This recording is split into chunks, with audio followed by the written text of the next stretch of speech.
Bonjour. Il y a un mystère dans l'Évangile qu'on ne peut pas comprendre avec la scolastique. C'est impossible. La scolastique, en effet, lorsqu'elle regarde les fins dernières de l'homme, elles disent que tout homme qui arrive à l'instant de la mort prise comme l'arrêt cardiaque, donc un instant, et qui arrive sans la vie surnaturelle de la grâce, cet homme-là est aussitôt conduit en enfer pour y subir des peines diverses. C'est d'ailleurs quelque chose qui s'appuie sur un dogme qui est sorti après la mort de saint Thomas d'Aquin, la constitution Benedictus Deus.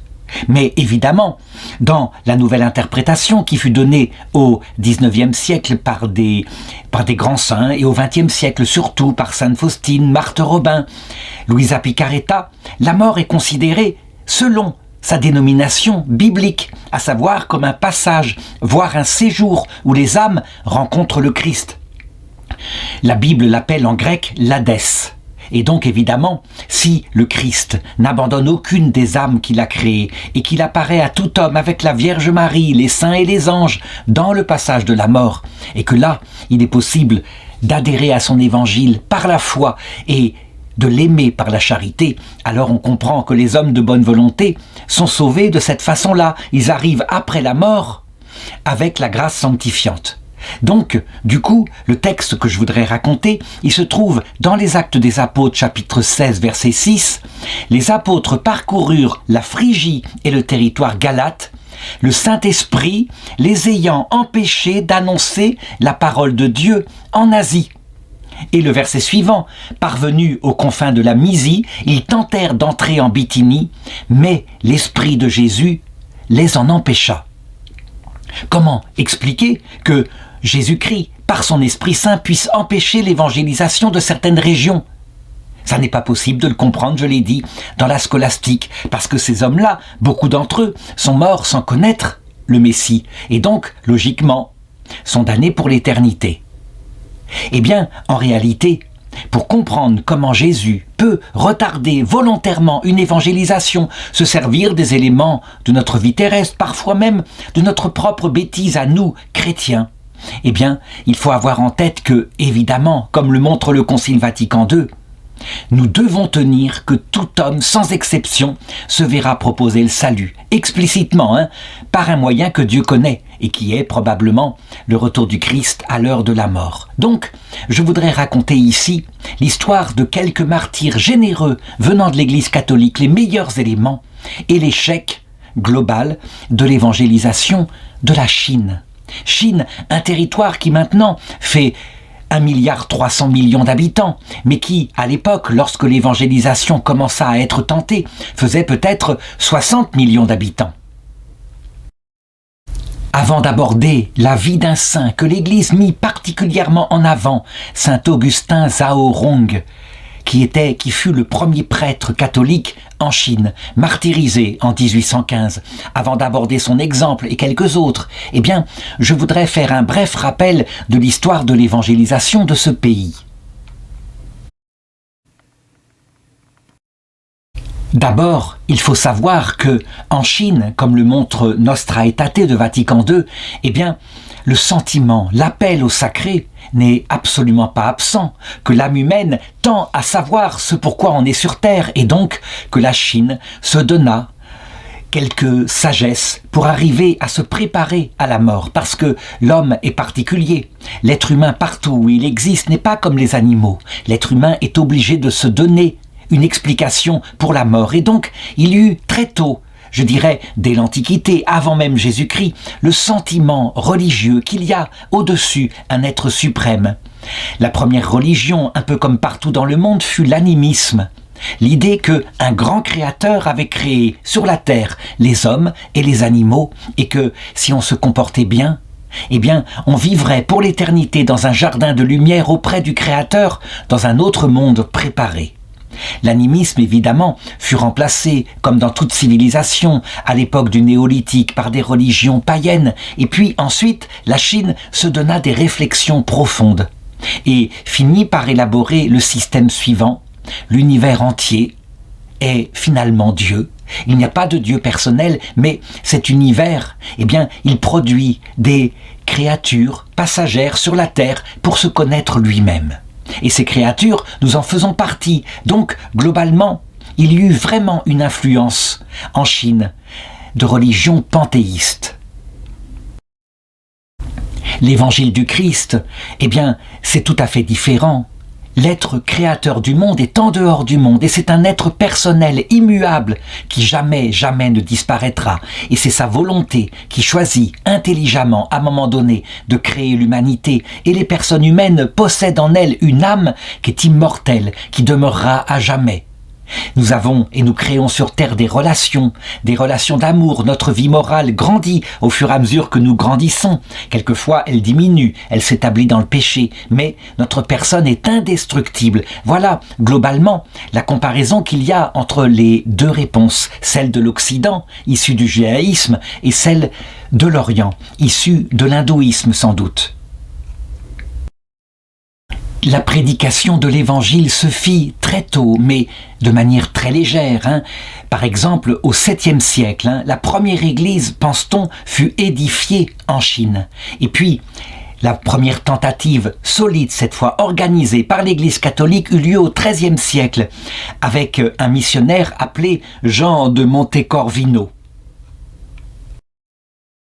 Mais ce fut surtout au XVIe siècle que là, à partir de l'Occident, les tentatives d'annoncer la bonne nouvelle, l'existence de cette âme immortelle, de ce Messie, ce Sauveur, Dieu lui-même, venu sauver les hommes, repartit. Et le XVIe siècle en particulier avec un ordre extraordinairement zélé dans l'annonce de l'Évangile, l'ordre des Jésuites. Qu'est-ce qui caractérise les Jésuites ? Leur extrême intelligence. Ils regardent les peuples, ils regardent leur culture et donc ils essayent de s'adapter à cette culture après avoir appris la langue pour annoncer dans les termes que le peuple pourra comprendre pour annoncer l'Évangile. Une première tentative est faite par saint François Xavier, on le sait. Et saint François Xavier, sa méthode d'évangélisation en Chine, c'est de parler directement au bas peuple, là, d'annoncer l'évangile auprès des pauvres. Il se dit que c'est de cette façon-là que l'évangile avait été annoncé dans l'Empire romain. La tentative, parce qu'il écrit des lettres, il écrit en Italie, la tentative, sera pratiquement, on peut le dire, un échec. Certes, il baptise des gens, mais le baptême est un peu comme de l'eau versée sur leur peau, et dès qu'il est parti, l'évangile est oublié. C'est pourquoi d'autres jésuites qui prennent sa suite, dont le grand Matteo Ricci, se disent qu'il faut procéder avec la Chine, qui est une grande civilisation, centralisée avec un empereur et des gouverneurs, qui est aussi très influencée par le confucianisme. Le confucianisme est une sorte de sagesse morale qui indique que le monde est hiérarchisé, qu'il faut du respect pour les autorités. Le fils doit respecter son père, le père doit respecter le maire du village doit respecter le préfet le gouverneur et le gouverneur l'empereur. Quant à l'empereur, il est soumis à l'être premier qui est quelque part, je l'ai dit, non personnel, qui est un peu l'univers.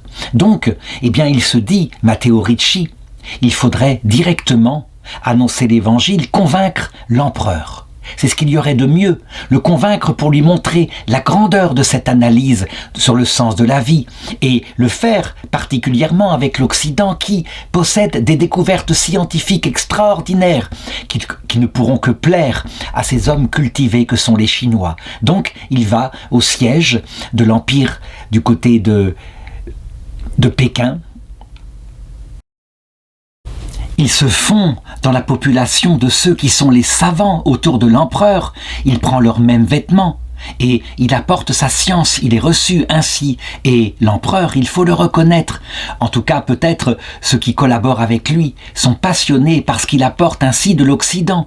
L'évangélisation, donc, on le voit dans cette deuxième tentative, se fait positivement. Mais il faut le reconnaître, les Chinois sont très attentifs à la culture de celui qui vient leur annoncer cette sagesse. Ils doivent connaître la culture chinoise. Ça leur paraît très important.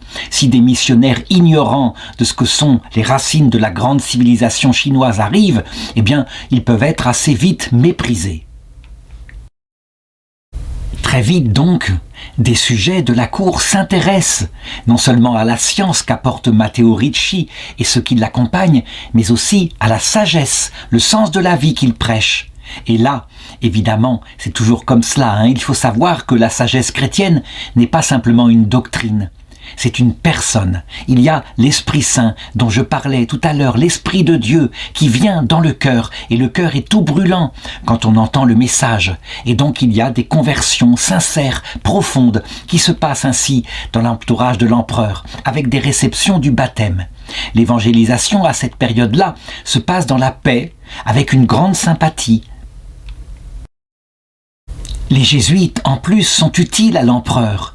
Il réussit à se montrer diplomate, à faire la paix avec le tsar de toutes les Russies, qui lui est chrétien et qui, sur les frontières nord de la Chine, provoquait des conflits. Et donc, cette force diplomatique fait que l'empereur Guangxi, vers 1692, émet un décret de tolérance et de liberté religieuse. Les jésuites obtiennent le droit de prêcher l'évangile, non seulement à la cour, mais dans le reste du pays. On peut le dire, il faut regarder les choses simplement telles qu'elles auraient pu se passer. C'est vrai que simplement, de cette manière-là, l'Évangile aurait pu conquérir la Chine tout entière et en faire un pays catholique. Et ce n'est pas ce qu'il va se passer pour une raison que je vais indiquer. Il faut savoir en effet que dès le début de l'évangélisation dans l'Empire romain, il y a eu 2 méthodes qui ont été utilisées. Une méthode douce, on pourrait dire, qui consiste à dire, à l'endroit où les peuples ont établi un culte à une idole quelconque, comme par exemple dans l'Empire romain le dieu Mars, le dieu de la guerre, on ne détruit pas l'idole, on ne détruit pas le temple. On indique que cette idole n'est pas un dieu, qu'elle évidemment... C'est la parole éventuellement même d'un ange révolté. Par contre, dès que l'évangile a été annoncé, on remplace la statue de Mars par la statue d'un saint chrétien qui lui ressemble, par exemple Saint Georges ou alors l'archange Saint Michel. Et de cette façon-là, sans brutaliser la sensibilité populaire, l'évangile, peu à peu, passe dans les mœurs. En une génération, on peut dire, la chose est faite et l'évangélisation s'est faite sans qu'il y ait eu brisure. Et puis, l'autre méthode qui a été utilisée en particulier par l'empereur Charlemagne consistait en Saxe à détruire les lieux saints, détruire et couper les arbres sacrés, à brûler les idoles, à forcer par la force le peuple à adhérer à l'évangile sous peine de mort. Ce qui fait que, évidemment, la sensibilité des peuples était blessée, le souvenir de ce qui s'était passé était là perpétuellement, et une sourde revanche demeurait de génération en génération contre l'Évangile. L'Église, réfléchissant à ces 2 méthodes, c'est la première qu'elle a bénie, qu'elle a canonisée.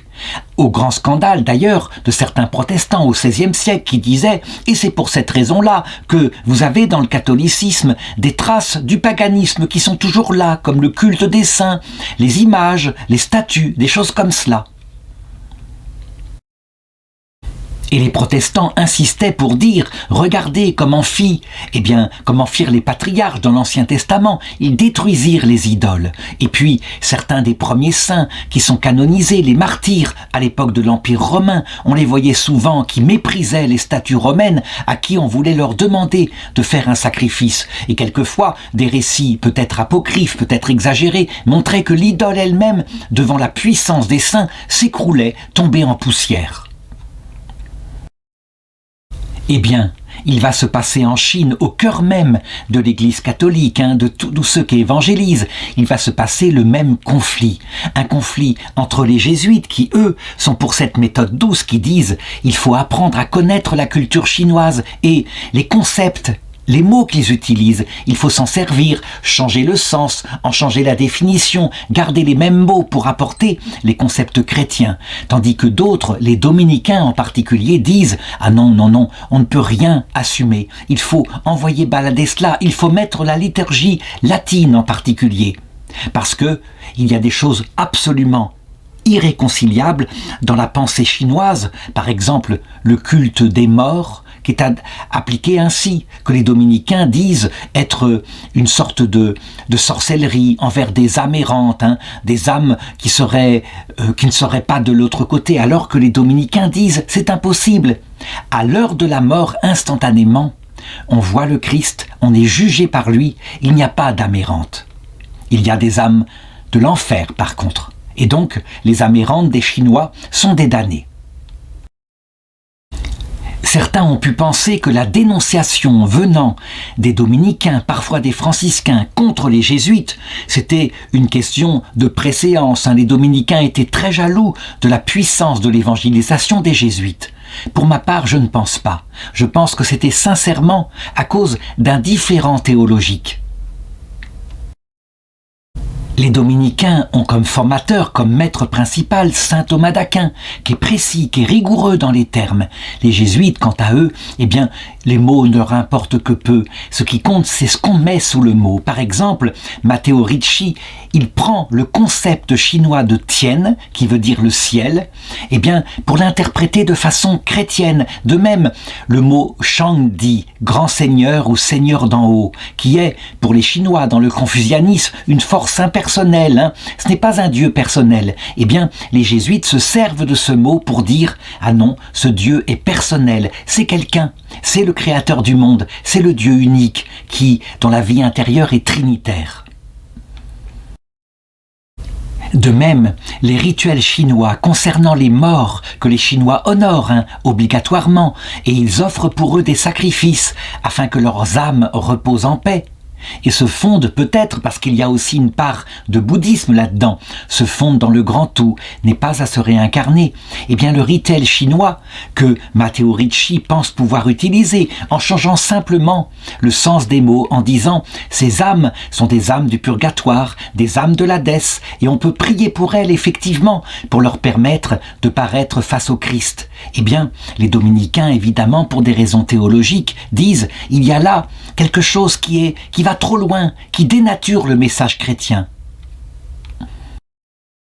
Bref, les dominicains dénoncent au Vatican la méthode des jésuites et disent « regardez même, ils s'habillent en chinois au point de devenir des Chinois. Ils sont au bord de l'apostasie de la foi. » Et donc le 19 mars 1715, une bulle qui s'appelle Ex Illa Die condamne pour une première fois les rites chinois. Pourtant, l'empereur de Chine était intervenu lui-même pour expliquer au Vatican la manière dont les choses étaient faites. Il faut le reconnaître, ce décret de 1715 ne sera pas le seul venant des papes. Il y aura des décrets contradictoires qui prendront exactement l'avis inverse en disant « mais oui, pastoralement, on peut tout à fait faire comme font les jésuites ». Et puis, de nouveau, on basculera dans l'interdiction pour revenir à l'autorisation. En fait, il faut être précis. La doctrine catholique, elle est précise, elle est inchangeable. Mais, bien évidemment, elle peut utiliser les concepts d'une civilisation dont on change le sens. Donc il faut arriver à utiliser le mot, et ce mot prend une autre signification. La chose est assez facile à faire. On ne peut pas nier que les catholiques chinois qui existent actuellement, aucun d'eux ne pense que Dieu, dans sa Trinité, est un Dieu impersonnel, que c'est une image de l'univers entier, pris dans sa globalité. En tout cas, l'empereur de Chine, voyant ainsi comment il a été humilié par le pape de Rome, eh bien, il prend un premier décret en 1717, il interdit la prédication chrétienne en Chine et même, dès 1721, il décide d'expulser les missionnaires et de persécuter les chrétiens. On peut le dire, la première phase d'évangélisation qui se faisait dans la paix maintenant va être une phase qui va se faire dans le martyre. Parce que, on doit le reconnaître, s'il y a quelque chose qui est partagé unanimement par toutes les civilisations, c'est la façon de se comporter violemment, d'user la torture, d'user de la torture quand on en a besoin et d'inventer tous les raffinements dont on a besoin. Il y aura bien des tentatives de réconciliation. Le Vatican déléguera même un représentant, Monseigneur Maigret, un représentant des missions étrangères de Paris. Manifestement, il devra, du moins son accompagnateur devra passer un test devant des savants chinois qui constateront que, à la différence de Matteo Ricci au siècle précédent, cet homme-là est absolument inculte, il ne connaît pas du tout ce qu'est la pensée chinoise. Et donc, un grand mépris se met ainsi sur les missionnaires chrétiens, alors qu'auparavant, ils étaient profondément admirés et respectés. Bref, à partir de ce moment-là, eh bien, l'empereur Guangxi lance la persécution contre le christianisme et cette persécution durera tout un temps. On peut le dire, c'est la deuxième phase de l'évangélisation de la Chine, une phase des missionnaires martyrs, des missionnaires béatifiés, voire canonisés, mais martyrs, avec peu d'effet du coup, parce que lorsque on se convertit au christianisme, il faut qu'une grâce énorme tombe sur l'âme de ceux qui se convertissent, la grâce de Dieu, au point qu'ils sont prêts à assumer immédiatement le martyre. Et ce qui est terrible, c'est que les premiers martyrisés seront justement des dominicains, c'est-à-dire ceux qui avaient dénoncé les jésuites. Le premier martyr est considéré comme le bienheureux François Fernandez de Capillas, qui est un dominicain, frère prêcheur. Il est décapité. Et avec lui, toute une série d'autres prêtres dominicains. Je ne pourrais pas tous les citer, mais disons, là, pour la première fois, citons le bienheureux Pierre San y Torda, encore un prêtre dominicain espagnol, François Serrano, Joachim Royo, Jean Alcobert, François Diaz. Je ne peux pas citer tous les noms, tant chacun d'entre eux est unique, mais il faudrait faire pour chacun d'entre eux, personnellement, une vidéo.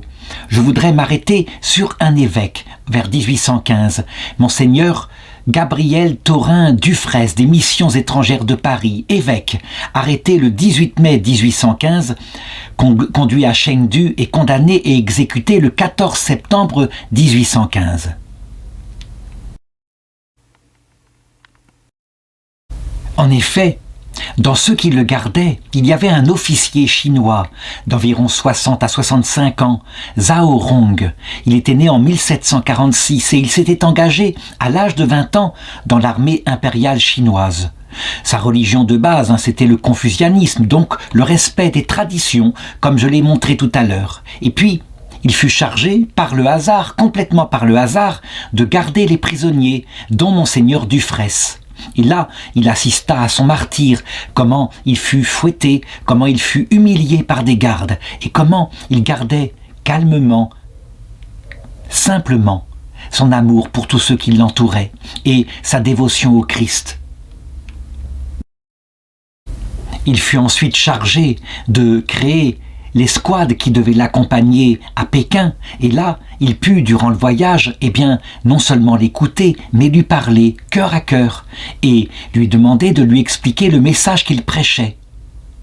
L'admiration qu'il eut devant cet homme et d'autre part, le contenu du message fait qu'il se convertit profondément, avec l'aide de l'Esprit Saint, je l'ai dit, quelque chose de plus que l'adhésion à une simple doctrine. Et donc, le soldat Zhao Rong voulut rentrer en catéchuménat auprès de Monseigneur Dufraisse, qui finit par le baptiser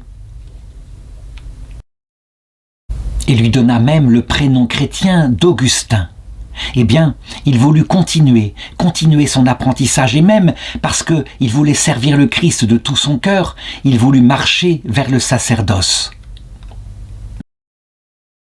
Pour cela, il fallait qu'il s'attache à des missionnaires et, je dirais, il aidait à titre de catéchiste. On lui donnait l'autorisation, par exemple, de baptiser des enfants mourants à cause de la famine qui régnait en Chine. C'était très important, le baptême des enfants. Cela leur assurait, disait-on à l'époque, une place au paradis. Parallèlement, il apprenait de plus en plus à connaître la foi catholique, et lorsqu'on estima qu'il était assez formé, sans demander autre chose, sans lui demander l'apprentissage du latin, on accepta de l'ordonner prêtre, ce qui fut fait de la part du vicaire apostolique de Sichuan, François Potier.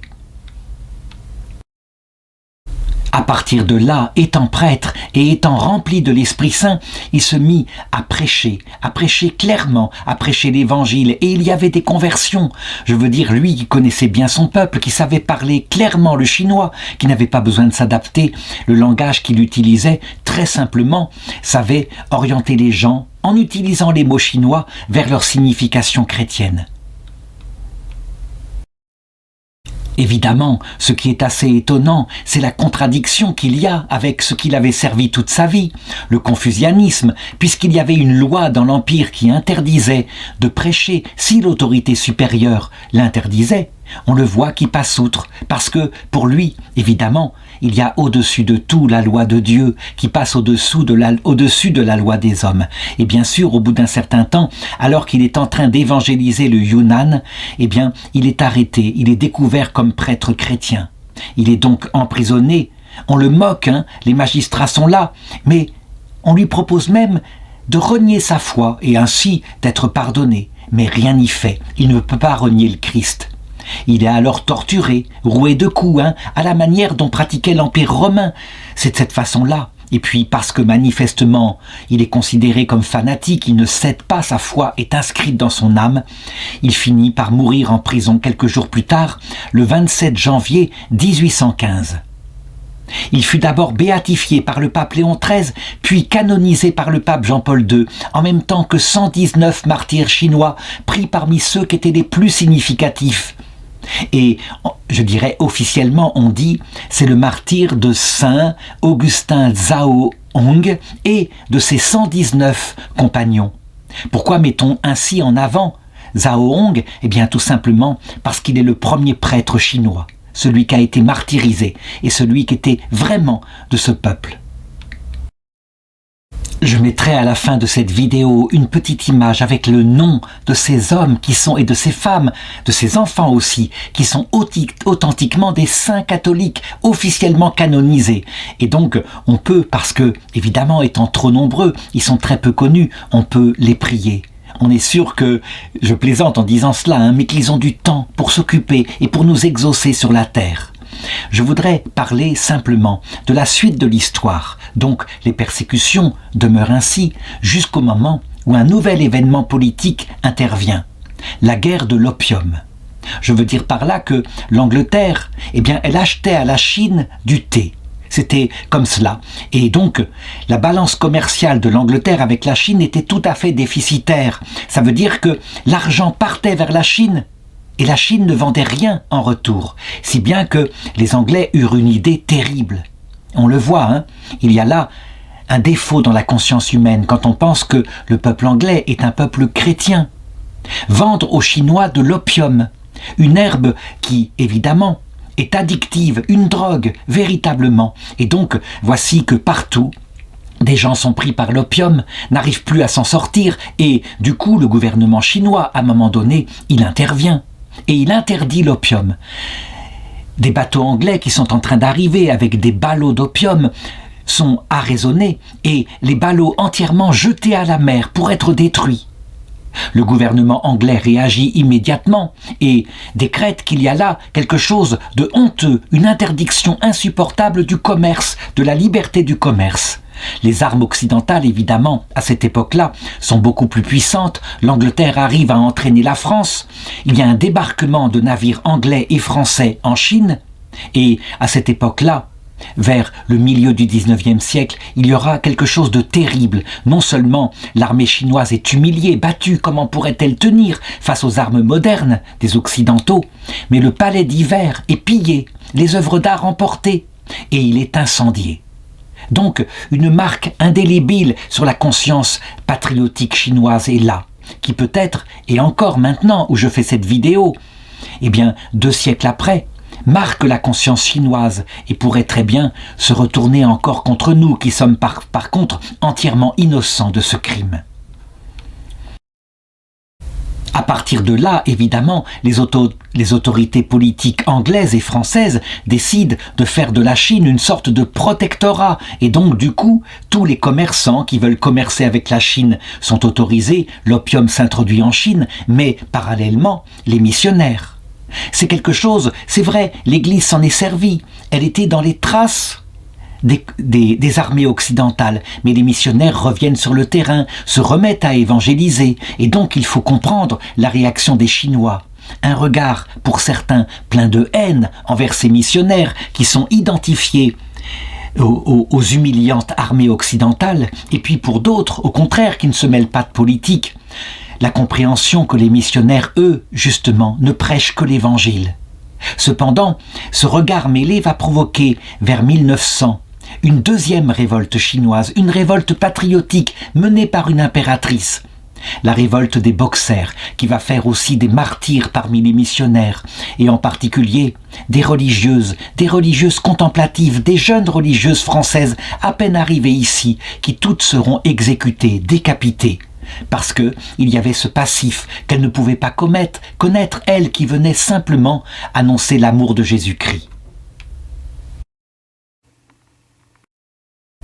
Je ne peux que citer quelques-uns de leurs noms, la bienheureuse Marie-Hermine de Jésus, qui s'appelait, de son nom de baptême, Irma Griveau, la bienheureuse sœur Marie de la Paix, qui s'appelait Marianne Giuliani, ensuite la bienheureuse Marie-Claire Tchelia. Bref, toute une série de religieuses qui portaient toutes dans leur prénom le prénom de Marie, donc la douceur, et pourtant sans pitié. Parce qu'elles étaient prises dans ce circuit politique, elles furent décapitées. De nouveau, les armées occidentales interviennent, du coup la révolte des Boxers s'arrête, l'évangélisation peut recommencer, à peu près 50 ans, jusqu'à ce qu'une nouvelle période s'empare de la Chine. Des Chinois qui avaient fait leurs études en France, aux universités françaises, apprennent là-bas autre chose, à savoir que les religions sont tout simplement l'opium du peuple, une façon dont les puissants se servent pour maintenir les peuples en esclavage, en faire des esclaves au niveau du travail, en leur promettant, en échange de leur soumission, une vie éternelle. Quand ces hommes reviennent en Chine, eh bien, ils décident d'instaurer un paradis sur terre à travers le système communiste. Donc, la possession par tout le monde à égalité des biens de production. Et alors, toutes les religions cette fois, y compris les anciennes religions chinoises, sont déclarées comme anti-populaires et persécutées. Il y aura de terribles persécutions contre les chrétiens de nouveau, à partir de l'époque de la révolution culturelle, au milieu du XXe siècle, Mao Tse-tung, mais aussi contre le confucianisme, contre toutes les religions anciennes. On croit que l'homme va être heureux simplement par le matérialisme. Eh bien, on peut le dire, cette nouvelle période qui est là verra l'Église catholique profondément, souterrainement se développer et la ferveur grandir. On peut dire que les religions traditionnelles de Chine, vivant la même persécution que le christianisme du coup, comprendront à ce moment-là qu'il y a un ennemi bien plus fort, un ennemi commun à tous qui supprime le sens du sacré, à savoir le communisme matérialiste. En l'an 2000, lorsque le pape Jean-Paul II béatifia et canonisa les 119 martyrs de Chine avec le prêtre Saint Augustin, eh bien, il dit et il proclama: « J'espère, je crois, je prie pour que le 21e siècle soit le siècle de la Chine, que le 3e millénaire soit le siècle de la Chine devenue chrétienne. » Du haut du ciel, ce grand saint, ce grand pape catholique, saura-t-il intervenir pour obtenir cela de Dieu? Eh bien, je dirais que, arrivé de l'autre côté de ce monde, maintenant, il a un autre regard différent. Il le sait. Oui, il peut arriver que l'Esprit Saint patiente, n'annonce pas tout de suite l'Évangile pour que le christianisme, la sainte religion qu'il a créée, ne devienne pas trop puissante et, devenant trop puissante, ne devienne pas trop orgueilleuse. Le christianisme n'a pas tant de force, je dirais que quand il est persécuté, le Seigneur l'avait dit, c'est une religion de misère pour développer l'humilité. Ce que nous devons garder en tête, c'est que quoi qu'il arrive, quelle que soit la volonté de l'Esprit Saint qui connaît mieux pour nous ce qu'il nous faut pour sauver le maximum d'humains, eh bien, voilà la dernière parole que je voudrais citer de Sainte Anna Wang, qui fut martyrisée, elle aussi, à l'époque de Saint Augustin, à l'âge de 14 ans, qui résista aux menaces des bourreaux, qui la sommaient d'apostasier, et qui se préparait à être décapitée. Elle avait le visage lumineux, elle voyait le ciel ouvert probablement, comme le premier martyr dans les Actes des Apôtres, et elle dit simplement une parole qui résume tout l'Évangile. La porte du ciel est ouverte à tous.